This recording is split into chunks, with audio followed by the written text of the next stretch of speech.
কি কি কাজ করলে রোজা ভেঙে যায়, আজকে আমরা এটা জানবো। কি কাজ করলে রোজা ভেঙে যায় এ নিয়ে আমাদের অনেক জল্পনা কল্পনা, অনেক প্রশ্ন।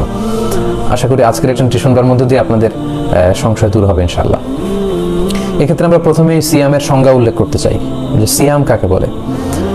সিয়াম বা আসম, এটা সংজ্ঞা হচ্ছে আসমু হুয়াল ইমসাক আনিল আকলি ওয়া শুরবি ওয়াল জিমাই মিন তুলুইল ফাজরি ইলা গুরুবি শামসি মা'আন নিয়্যাহ।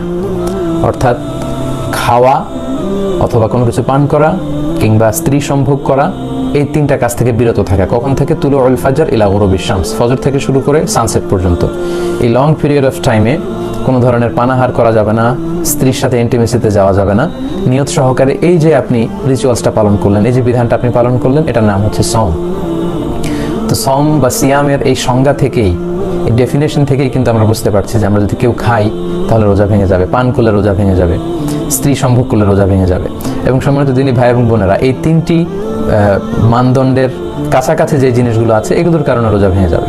সরাসরি খাওয়া কিংবা ইনডাইরেক্টলি খাওয়া, এতে রোজা ভেঙে যাবে। ডিরেক্টলি আপনি স্ত্রীর সাথে ফিজিক্যাল ইন্টিমেসিতে যাওয়া অথবা যে কোনোভাবে আপনার শাহওয়াতকে পূর্ণ করা, এটার মধ্যে দিয়ে যদি আপনার সিমেন আউট হয় তাহলে কিন্তু আপনার রোজা ভেঙে যাবে। তাহলে সংজ্ঞার আলোকে আসুন আমরা জেনে নিই যে কি কি কাজ করলে আমাদের রোজা ভঙ্গ হয়ে যাবে। এক নম্বর হচ্ছে ইচ্ছাকৃত যদি কেউ খেয়ে ফেলে রমাদানে, ইচ্ছাকৃত খাবার খেলে রোজা ভেঙে যায়। দুই নম্বর হচ্ছে ড্রিঙ্কিং ইন্টেনশনালি, ইচ্ছাকৃত যদি কেউ ড্রিঙ্কস করে, পান করে, কোনো শরবত খেয়ে ফেলে, পানি খেয়ে ফেলে, জুস খেয়ে ফেলে, রোজা ভেঙে যাবে।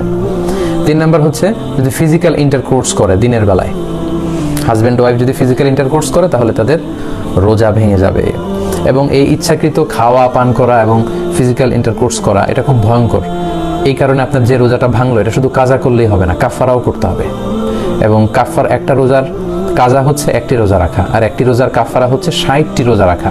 60, আই রিপিট, 60টি রোজা রাখা এবং মুতাতালিয়ান, ধারাবাহিকভাবে, মাঝখানে কোনো গ্যাপ দেওয়া যাবে না। তো এটা খুবই বড় একটা থ্রেট শরিয়ার পক্ষ থেকে এবং বড় একটা ওয়ার্নিং যারা রমাদানের রোজাকে ভঙ্গ করে।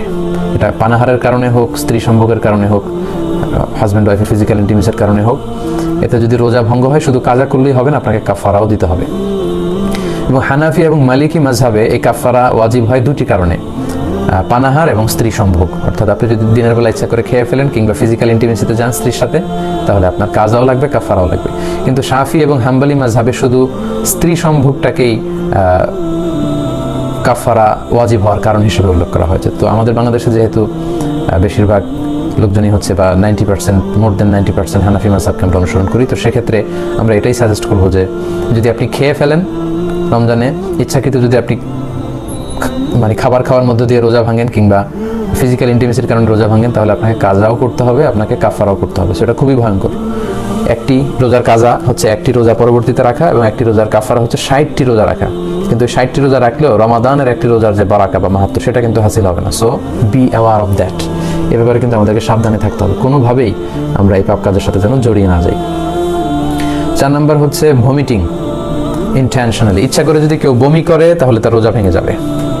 এর দলিল হচ্ছে সুনানে তিরমিজির হাদিস, হাদিসটি সহিহ। আল্লাহর হাবিব সাল্লাল্লাহু আলাইহি ওয়াসাল্লাম বলছেন, মান যারাআহুল কাইউ আই গালাবাহু ফালাইসা আলাইহি কাদা। কারো যদি বমি চলে আসে, মানে বমি তার উপর বিজয় লাভ করে, অর্থাৎ বমি চলে আসলো হুট করে অসুস্থতার কারণে বা খারাপ লাগছে, বমি চলে আসলো, তাহলে কিন্তু তার কাজা করা লাগবে না, রোজা ভাঙবে না। কিন্তু ওমান ইস্তাকা আমাদান, ইচ্ছা করে যদি কেউ বমি আনতে চায় এবং বমি করে ফেলে, ফালইয়াকদি, তার রোজা ভেঙে যাবে এবং সে যেন এই রোজাটি কাজা করে। তাহলে 4 নম্বরে জানলাম ইচ্ছাকৃত বমি করলে রোজা ভেঙে যায়। 5 নম্বর হচ্ছে মাস্টারবেশন, যেটাকে আরবিতে বলা হয় ইস্তিমনা, বাংলায় বলা হয় হস্তমৈথুন। এই কাজ যদি কেউ করে, অর্থাৎ ইচ্ছাকৃতভাবে যদি বীর্যপাত করে, তাহলে সে কারণে কিন্তু আপনার রোজাটি ভেঙে যাবে। সো যুবক ভাইরা, যুবক যুবতীরা খুবই সাবধান, এটা একটা বড় ধরনের পাপ, কবিরা গুনাহ মিনাল কাবায়ের। এবং রমাদানে যদি কেউ এই কাজ করে তার রোজা কিন্তু ভেঙে যাবে। এটার দলিল হচ্ছে সহিহ বুখারীর হাদিস, হাদিসে কুদসি, যেখানে আল্লাহ তাআলা ইরশাদ করছেন, ইয়াদাউ তুআমাহু ওয়া শারাবাহু ওয়া শাহওয়াতাহু মিন আজলি।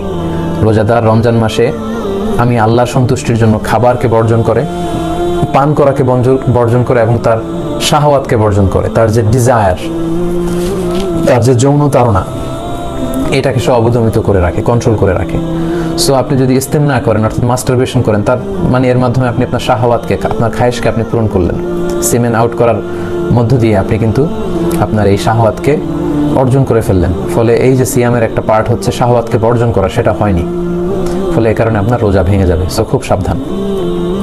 6 নম্বর হচ্ছে কেউ যদি সিগারেট খায়, স্মোকিং করে, স্মোকিং ইনভ্যালিডেটস দ্য ফাস্ট। স্মোকিং এমনি তো এটা বড় ধরনের গুনাহ, এটা স্বাস্থ্যহানি হয়, পরিবেশ দূষণ করে, আশেপাশে যারা থাকে তাদেরও ক্ষতি। সো যারা স্মোকিং করছেন রমাদানে খুবই সাবধান, আপনাদের রোজা কিন্তু ভেঙে যাচ্ছে, কারণ স্মোকিং এর মাধ্যমে যে টোবাকোর যে ধোঁয়া এবং এর মধ্যে কিছু পার্টিকেল কিন্তু আপনার দেহের ভেতরে চলে যাচ্ছে, স্টোমাকে চলে যাওয়ার সমূহ সম্ভাবনা। এই জন্য স্কলাররা বলেছেন যে স্মোকিং করলে রোজা ভেঙে যায়।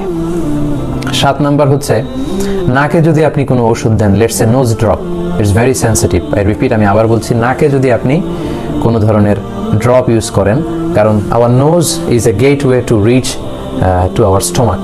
আমাদের নাক দিয়ে কিন্তু আমাদের স্টোমাকে পানি, খাবার এগুলো পৌঁছে যায়। এজন্য দেখবেন কেউ যদি অসুস্থ হয় তাকে অনেক সময় নাক দিয়ে স্যালাইন দেওয়া হয়, নাক দিয়ে খাবার দেওয়া হয়। তার মানে নাক দিয়ে আমাদের পাকস্থলীতে বা আমাদের স্টোমাকে খাবার পৌঁছানোর একটা গেটওয়ে আছে। সো এই নোজ ড্রপে কিন্তু আপনার রোজা ভেঙে যাবে। এটা ভেরি সেন্সিটিভ, সাধারণত usually it goes in. So এই জন্য স্কলারদের ভিউ হচ্ছে যে আপনি নাকের ড্রপ যদি ইউজ করেন, এটার স্বাদ গলায় চলে যাবে এবং স্টোমাকে চলে যাওয়ার সম্ভাবনা। সো এটাতে রোজা ভেঙে যাবে। তাই আমরা সাজেস্ট করি আপনি রাত্রিবেলায় নাকের ড্রপ ইউজ করবেন। নাক দিয়ে কোনো ওষুধ ইউজ করলে কিন্তু আপনার রোজা ভেঙে যাবে। এটার দলিল হচ্ছে সুনানে তিরমিজির হাদিস। আল্লাহ রাসূল সাল্লাল্লাহু আলাইহি ওয়াসাল্লাম এক সাহাবীকে বলেছিলেন যে আসবিগিল ওযু, তুমি ওযুকে পরিপূর্ণভাবে আদায় করো, ওয়া খাল্লিল বাইনাল আসাবি', আর ওযুর সময় আঙ্গুলগুলো সুন্দর করে খিলাইল করে করে পানি পৌঁছে দাও, ওয়া বালিগ ফিল ইস্তিনশাক, আর ভালো করে নাকে পানি দাও। আমরা ওযুর সময় নাকে পানি দিয়ে ইস্তিনশাক করি। তবে ইল্লা আন তাকুনা সাইমান, তবে তুমি যদি রোজা অবস্থায় থাকো তাহলে নাকে পানি দিতে যেও না, নাকে পানি দিয়ে ভেতরের দিকে টান দিও না, কারণ রোজা অবস্থায় নাকে পানি দিয়ে ভেতরের দিকে টান দিলে এটা আপনার খাদ্যনালী দিয়ে স্টোমাকে, আপনার পাকস্থলীতে পৌঁছে যাওয়ার সম্ভাবনা, এতে রোজা ভেঙে যাবে। তাই নাকের ড্রপ যদি আপনি ইউজ করেন আপনার রোজা ভেঙে যাবে।